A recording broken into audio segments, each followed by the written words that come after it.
সেবামূলক কাজ আমরা যে কোনো মঙ্গলের নক্ষত্র অর্থাৎ চিত্রা, হুম, হুম, ধনিষ্ঠা এইসব নক্ষত্রে আমরা যদি করতে পারি সেক্ষেত্রে কিন্তু খুব শুভ ফল হবে।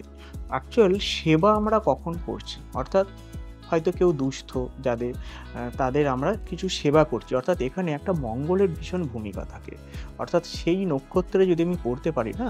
অর্থাৎ আমার যে উদ্দেশ্যটা, সেই উদ্দেশ্যটা কিন্তু সফল হয়। তবে সেবা সবসময় এমনভাবে করতে হয় যেটা হয়তো কেউ জানতেই পারল না। সেক্ষেত্রে আরো কিন্তু ভালো হয়। এই নক্ষত্রগুলো যদি পার্টিকুলার করা হয় সেক্ষেত্রে আরো সুফল হয়। হ্যাঁ? এবং শুধু তাই নয়, এটা আমাদের আরো দেখে নিতে হয় যে তার পার্টিকুলার সেই নক্ষত্রটা কেমন। হুম?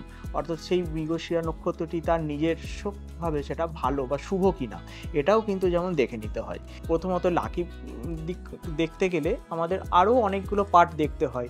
যেমন হয়তো সেটা কি কালার কিনছি, অর্থাৎ সেই দিনটা শুভ না অশুভ, সেদিনে আমার চন্দ্র সাপেক্ষে সেই দিনের যে চন্দ্র কোন হাউসে অবস্থান করছে, এগুলো যেমন দেখতে হয়, তার সাথে কিন্তু খুবই ইম্পোর্টেন্ট এই নক্ষত্রটা দেখাটা।